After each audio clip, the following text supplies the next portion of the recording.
Alas Roban terdapat warung gaib. Dihuni dua makhluk, yaitu sepasang makhluk pemilik warung itu. Lantas bagaimana dengan kehadirannya pemuda yang dari kota naik ke bukit itu, yang melewati Alas Roban itu, yang terdapat warung gaib? Assalamualaikum warahmatullahi wabarakatuh. Salam jumpa kembali untuk sahabat-sahabat YouTube serta sahabat media, para pemirsa yang selalu aktif mengikuti konten-konten Ayah Sadam.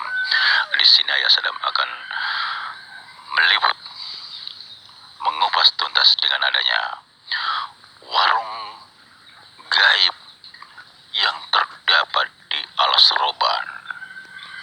Mari kita simak sama-sama kupasan selengkapnya. Ada apakah di Alas Roban itu? Yaitu terdapat warung gaib yang dihuni sepasang manusia. Saat itu ada seorang pemuda dari kota naik ke gunung melewati Alas Roban. Kebetulan saat itu dalam kondisi sepi,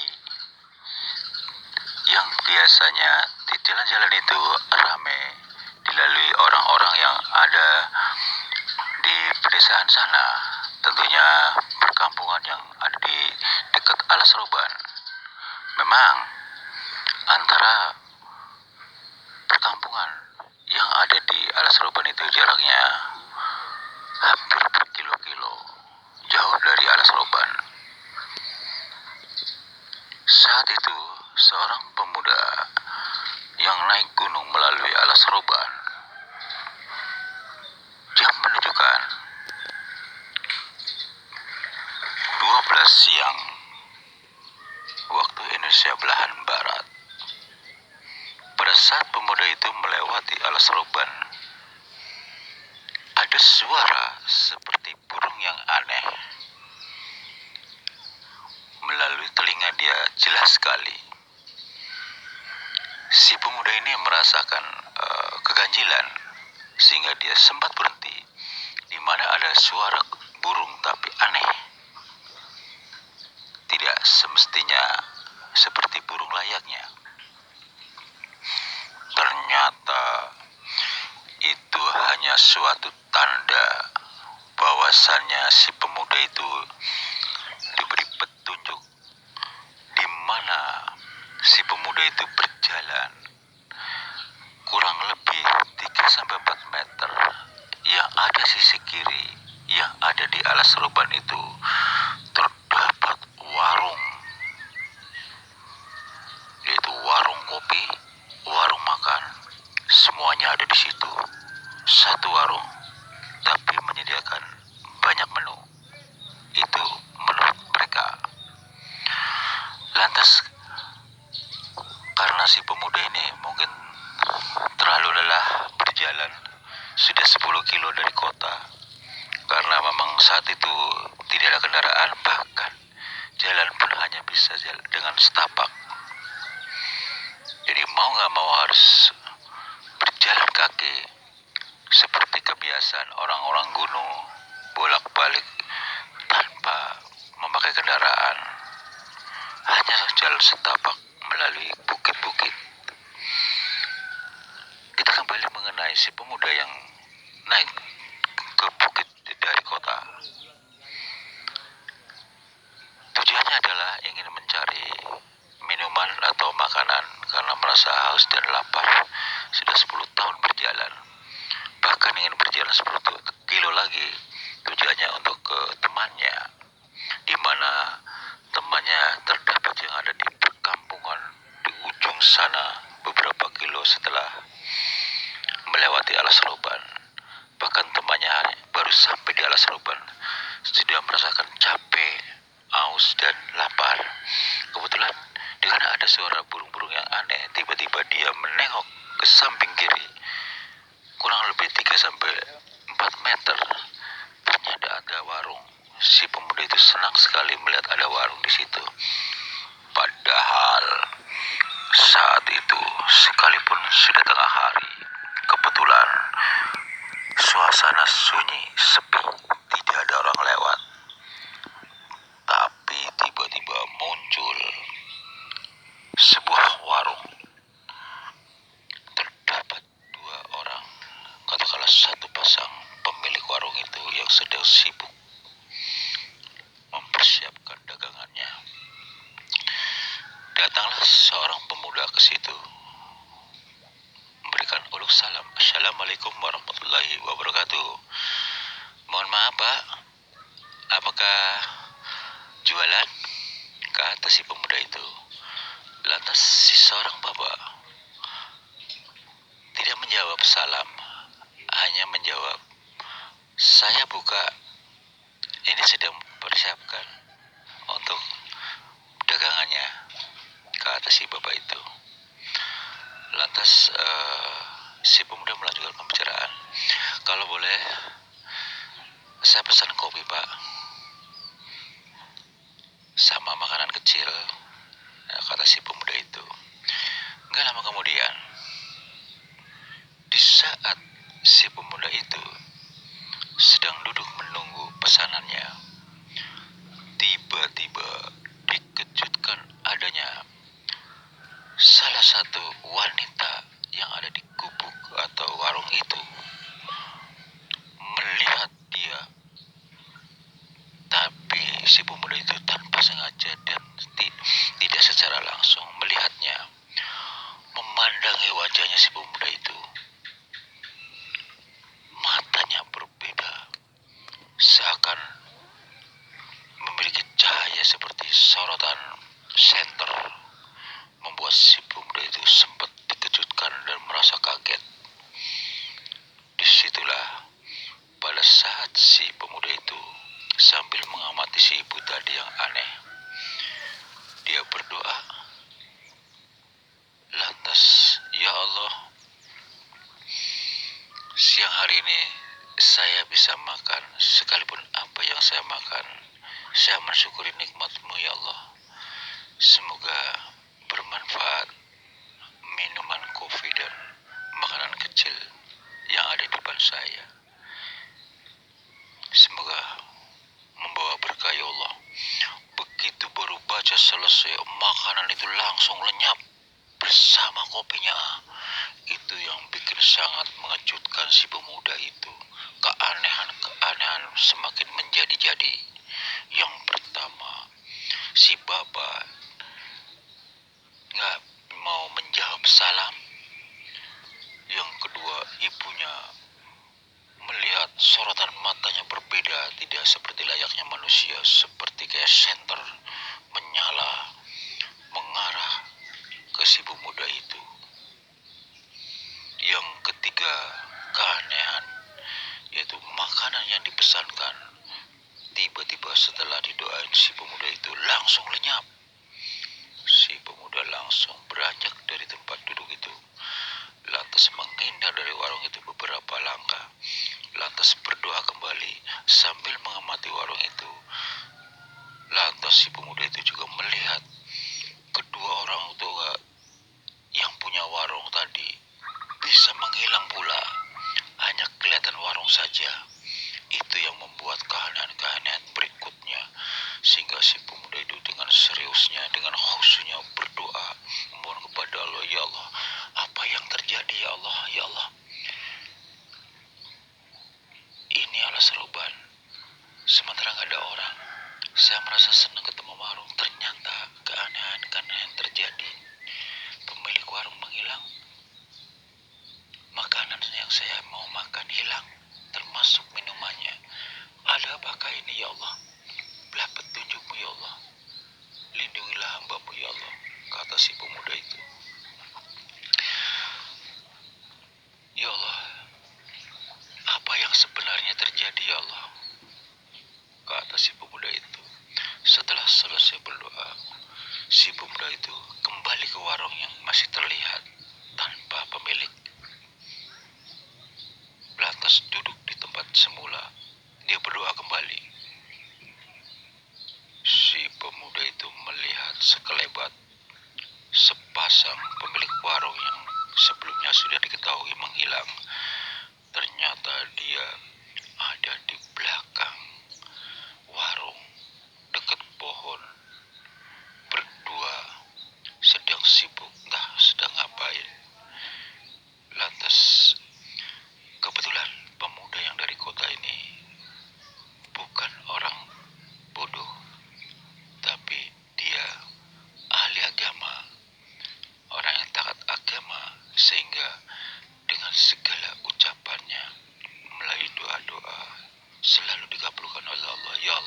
Berselang beberapa meter dari tempat di mana orang tersebut di bawah pohon, si pemuda itu mengucapkan, "Assalamualaikum warahmatullahi wabarakatuh."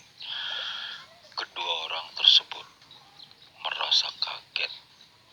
Lantas si bapak mengatakan, "Bang, abang lihat saya sama istri saya?"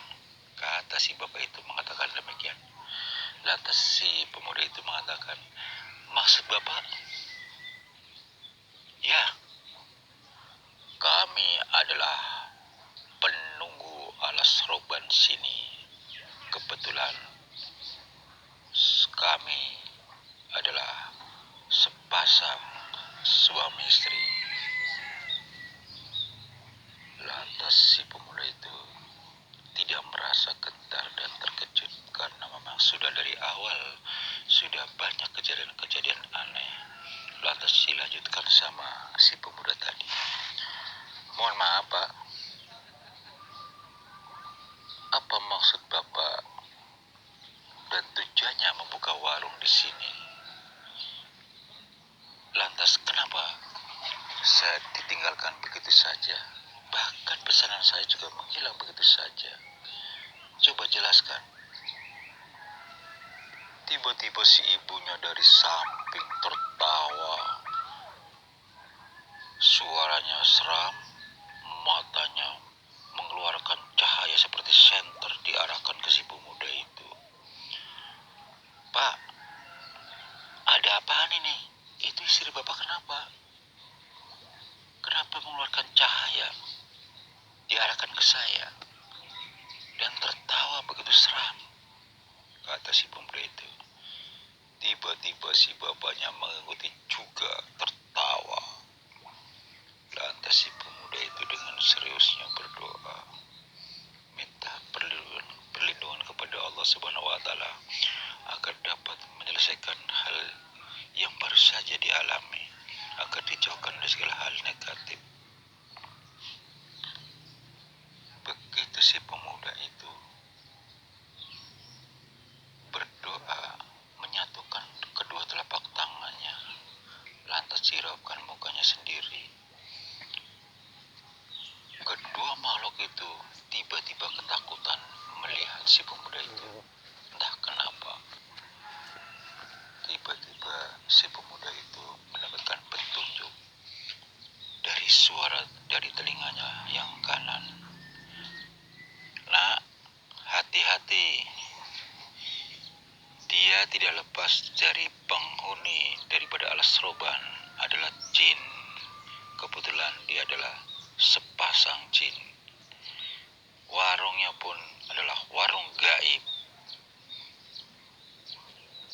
Lantas si pemuda itu,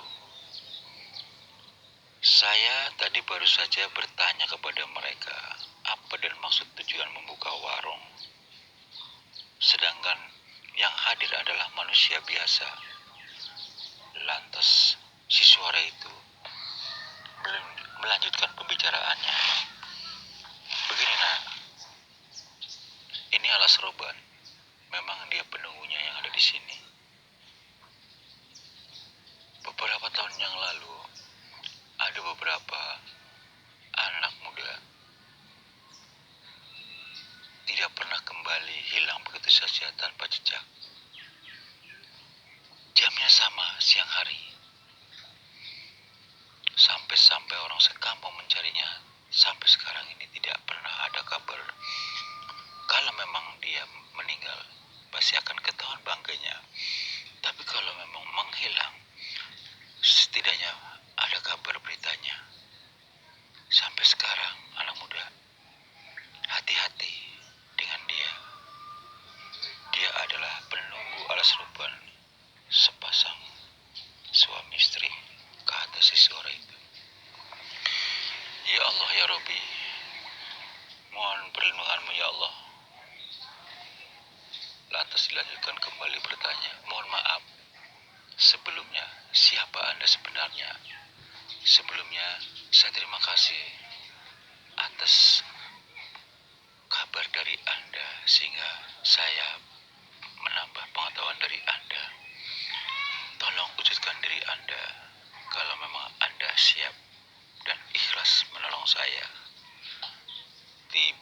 tiba-tiba hadir. Ternyata yang hadir hanya satu binatang kecil yang berupa kura-kura. Bingung lagi si pemuda itu. Suaranya manusia, tapi ternyata yang hadir hanya kura-kura kecil yang ada di samping di mana si pemuda itu duduk.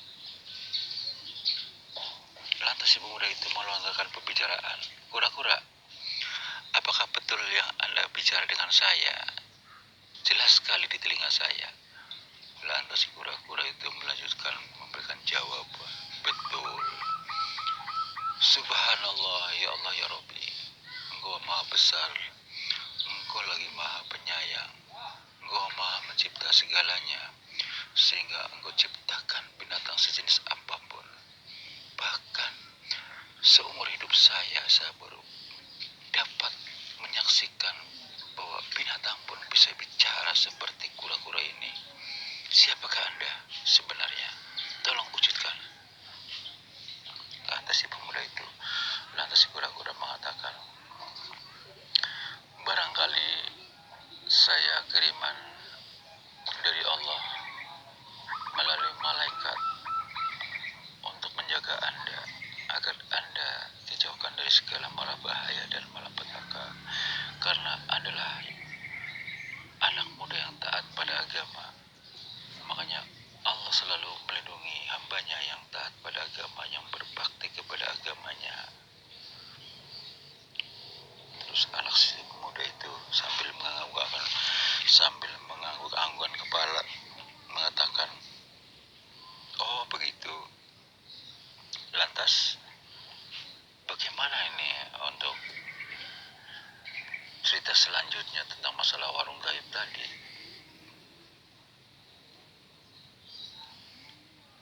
Cukup Anda yakin karena Allah, segala sesuatu akan bisa terjadi. Yang terpenting Anda konsentrasi, yakin karena Allah. Dia akan menghilang, sekalipun dia tidak pergi dari lingkup daripada alas roban. Setidaknya Anda tidak terhasut termakan oleh hipnotisnya. Karena barang siapa yang kena hipnotis, yang sempat ketemu dengannya, ujung-ujungnya seperti sebelumnya. Ada beberapa orang kampung sebelah sana hilang tanpa ada jejak. Kalaupun meninggal harus ada bangkai. Kalau memang hilang, setidaknya ada kabar hilangnya kemana. Jadi saya ngasih masukan, tidak lepas dari bangsa jin dibawa ke alam lain seperti itu. Saya bersyukur Anda sampai saat ini alhamdulillah masih dikasih sehat dan selamat, karena Anda sudah sempat berbincang-bincang dengan mereka. Bahkan Anda mampu berbincang-bincang lagi pada saat mereka sudah menghilang. Bahkan makanan Anda yang dipesan pun menghilang. Si pemuda itu kaget bisa mengetahui semuanya nih kura-kura, kata si pemuda itu. Mohon maaf kura-kura, kok Anda bisa mengetahui semuanya? Saya datang kemari, saya nggak ngeliat Anda. Yang saya lihat adalah sepasang pemilik warung itu, kata si pemuda itu. Ya, saya tahu. Itulah kekuasaan Allah. Saya pun bisa mendengarkan kata-kata Anda dan si pemilik warung. Dari awal sampai akhir, saya menyaksikan, sekalipun saya nggak ada di sini.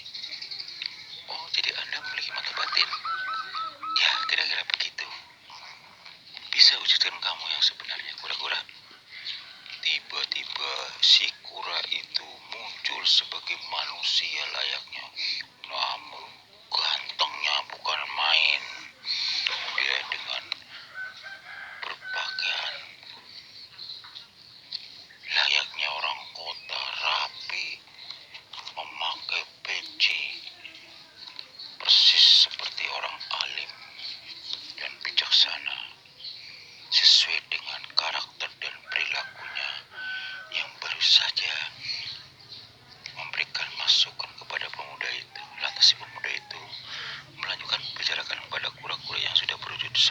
manusia alim.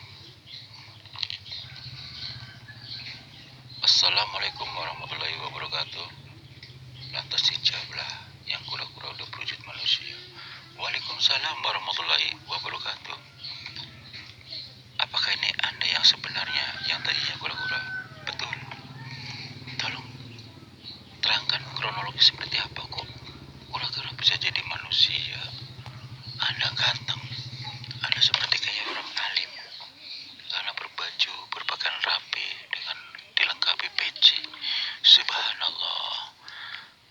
Ceritanya panjang, kata si kura-kura yang sudah jadi manusia. Bisa ceritakan secara simpel saja. Saya ingin mengetahui saja, karena Anda begitu baik. Dari awal pertama masih menjadi kura-kura pun Anda sudah memberikan masukan pada saya sehingga saya selalu kontrol diri terhadap lawan-lawan yang saya hadapi. Warung gaib. Lantas si pemuda yang alim yang baru saja kura-kura jadi manusia mengatakan,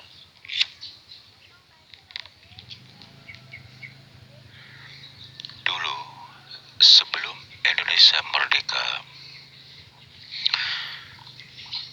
orang tua saya saat itu masih hidup dan katakanlah beliau juga orang yang sangat sederhana. Pada zamannya banyak pendekar-pendekar sakti mandraguna, banyak pendekar-pendekar pilih tanding. Namun saya salut dengan almarhum orang tua saya. Tidak pernah sombong, tidak pernah menunjukkan diri bahwa beliau adalah orang punya lebih. Singkat kata, ilmu itu diturunkan kepada saya. Kalau apabila ada sesuatu yang ganjil atau yang sekiranya menyangkut keamanan diri kita, kita berubah menjadi kura-kura. Jadi tergantung kitanya mau jadi kura-kura apa mau jadi manusia. Kalau memang dibutuhkan, kita menghilangkan jejak dari musuh, bisa berupa kura-kura. Lantas sambil ngangguk-ngangguk si pemuda itu, oh begitu, hebat juga ya. Gimana ceritanya kok bisa begitu? Apakah itu belajarnya lebih lama? Kata si pemuda itu yang dari kota. Kata si pemuda yang tadinya jadi kura-kura mengatakan, begini kawan, maaf ya saya panggil saudara saja ya karena kita satu muslim, satu akidah. Gak apa-apa bang, bebas. Jadi kalau boleh secara singkatnya begini, kalau keturunan itu dengan mudah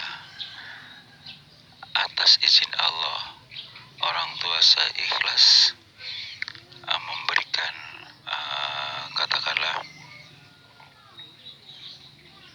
menurunkan ilmunya kepada keturunannya adalah saya. Kebetulan saya orang pertama.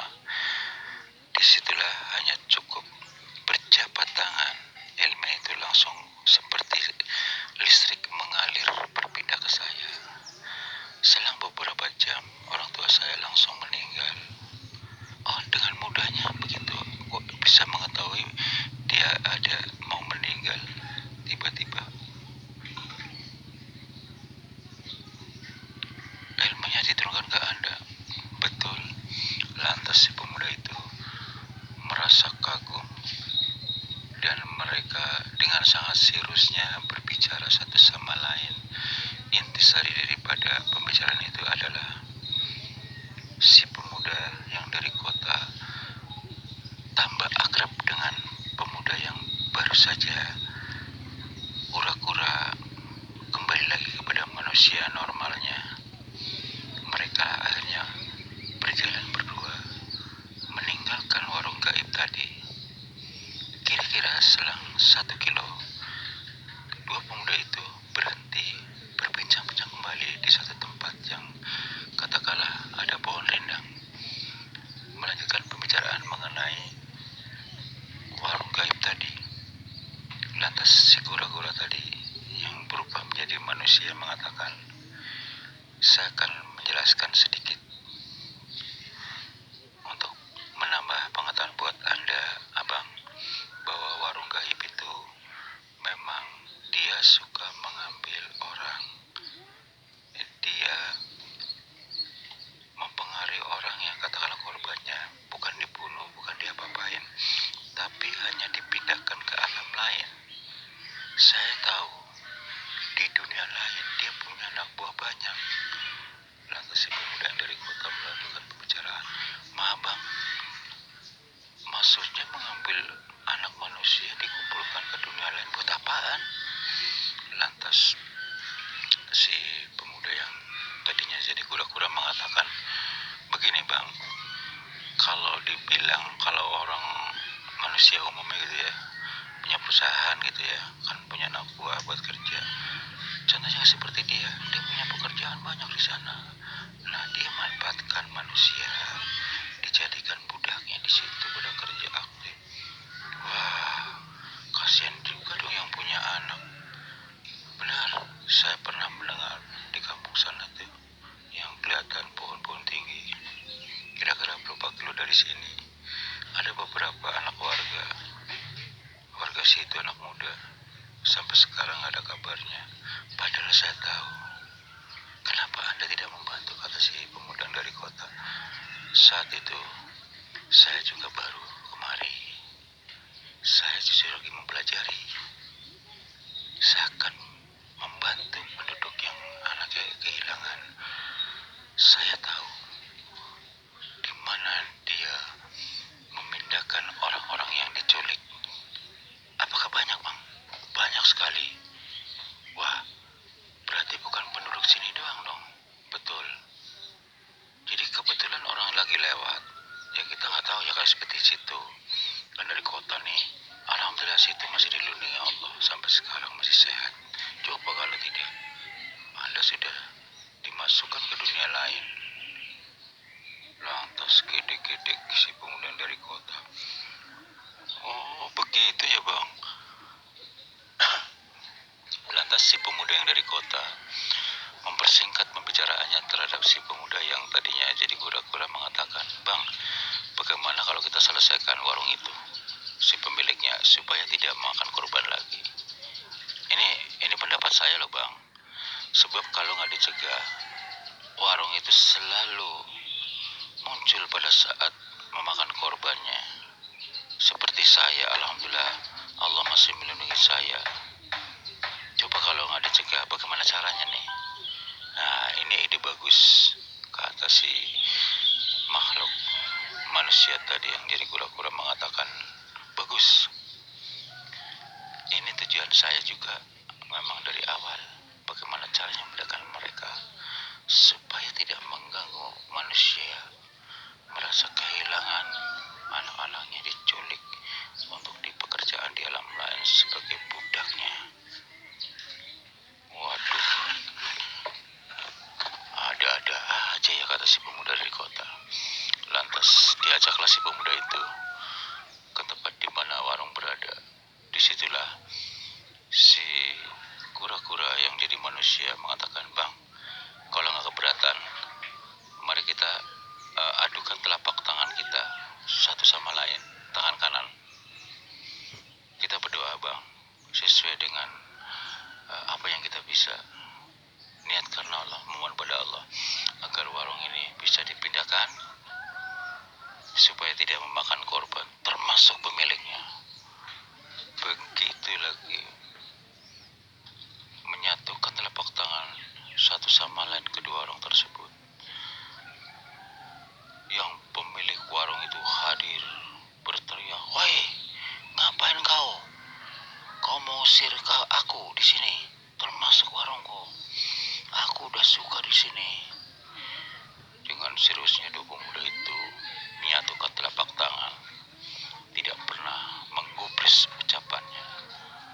Tiba-tiba si warung itu terpental jauh, beberapa mil, katakanlah demikian, termasuk berikut manusianya.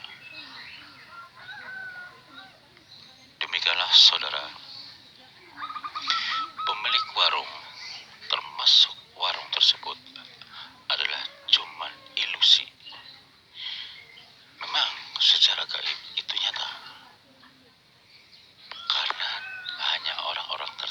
bisa menyaksikan. Misalnya orang punya kelebihan atau misalnya korbannya. Jadi walaupun orang awam sebodoh apapun, kalau memang sudah menjadi korbannya, dia bisa melihat pemilik dan termasuk warung. Seperti kayak pemuda tadi, menurut kisahnya seperti itu. Alhasil, alhamdulillah, karena memang belum waktunya, si pemuda itu terselamatkan dan bertemu makhluk kura-kura yang berupa wujud aslinya adalah seorang laki-laki yang alim dan bijaksana. Demikianlah saudara